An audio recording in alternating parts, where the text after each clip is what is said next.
Tonight, at least 90 people are dead in Texas after catastrophic flash flooding. On Friday, the National Weather Service said 5 to 10 inches of rain caused the Guadalupe River to overflow. This is drone footage. You can see just how high the raging water got. And this is the video from the ground level where search efforts are still ongoing. Right now, dozens are still unaccounted for, including 10 girls from a summer camp. We found 2 young girls up near the Hunt store. And then about 10 o'clock, we found another little girl wrapped up in debris in a tree.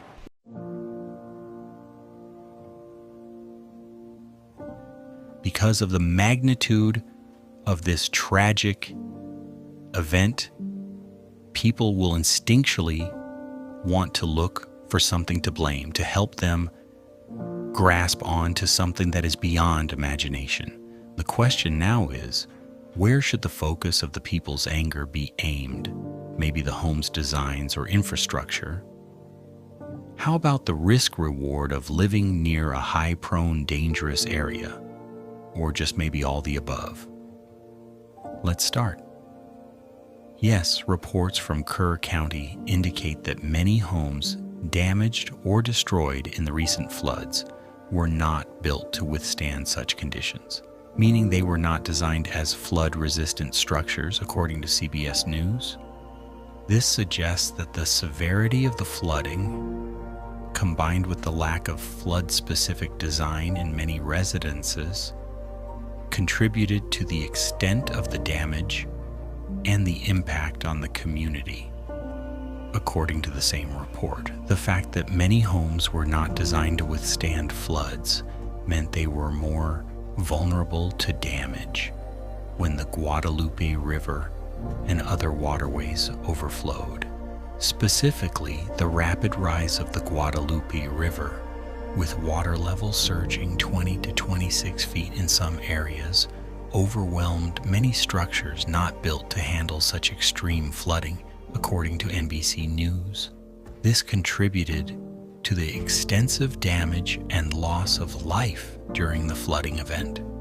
While the intense rainfall was a major factor in the Kirk County floods, geological and soil conditions also played a significant role, according to experts. The area's limestone terrain and the way water runoff flows through canyons contributed to the rapid and powerful flooding. In addition to the natural factors, the fact that many homes were not designed to withstand floodwaters meant they were more susceptible to damage. Here's a breakdown. Heavy rainfall. The area experienced intense and rapid rainfall, which is common in the hill country region, often called Flash Flood Alley. But if you had just listened to mainstream media, you would have never gotten a clue that this was a common occurrence. They use the word like unprecedented. County in a straight line distance is over 100 kilometers. This is a massive field that is happening. And again, this is unprecedented flood events. Once in a lifetime or unseen event. Of course, this is not true. The Guadalupe River has flooded numerous times throughout its history. The region, particularly the Texas Hill Country, is known for its susceptibility to flash flooding, earning it the nickname Flash Flood Alley.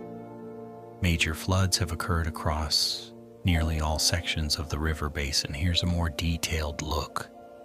Historical flooding. The Guadalupe River has a history of significant flooding, with major events recorded in various locations along the river.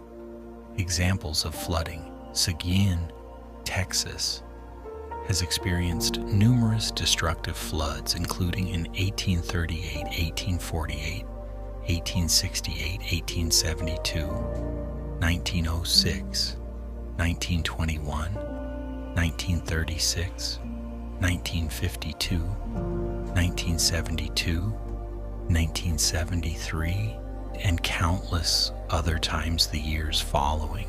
You get the idea. This wasn't a one-off event. This was a frequent occurrence. The fact that people are surprised by this is quite telling in itself.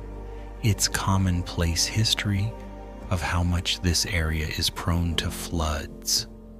Blaming emergency systems or blaming an individual seems unproductive at best and ludicrous at worst. The Guadalupe River rose over flood stage 9 times since 1998. This river has flooded higher in the past.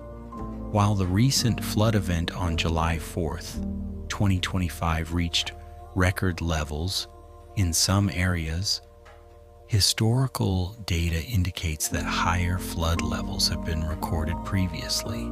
For example, in Hunt, Texas, the river reached 37.5 feet in 1978, which was the highest since at least 1966. Additionally, the river crested at 39.0 feet on July 2nd, 1932 in Caryville. A major flood occurred in 1978 due to Tropical Storm Amelia, which stalled over the headwaters of the Medina and Guadalupe rivers. In 2018, heavy rains caused localized flooding in Caryville, including the Guadalupe River. The July 2025 flood, which has caused widespread devastation, is being described as one of the worst in the river's history, with some locations exceeding a 93-year-old record. Geological factors. The limestone bedrock and the terrain create conditions where water runoff can quickly accumulate and surge through canyons, leading to flash floods. Lack of flood-resistant design. Many homes in Kirk County were not built with features that would help them withstand flooding, such as elevated foundations, flood-resistant materials, or proper drainage systems. While the rain came fast and heavy in the July 4th deadly flooding in Kirk County, experts say it was also the region's unique terrain and soil that played an even greater role in turning a storm into a disaster. In summary, this is a tragic event that can never be taken away. People lost their lives. That doesn't change the fact that throwing out blame ambiguously doesn't help fix the problem for future occurrences. The sad truth is flood events in this area have been historically documented and have been known by authorities. That floods in this area have happened countless of times. This so-called unprecedented event is in reality a quite common event, so common that it has been nicknamed Flood Alley. This, by all metric standards, is considered a high-risk area to live. On top of that, the home design, we're not built up to code even to stand up to normal flood events with all of these issues intermingled at this particular time. This was a natural disaster ticking time bomb. The real issue should be structural integrity of homes. Why are people allowed to live within the vicinity of something that is considered a high-risk area at this level? Why aren't communities protected by levees and barriers? When this river is known to flood this much, the problem is not the individual, the emergency system, but something more profound: the risk, reward, and safety responsibility of those who live near the river.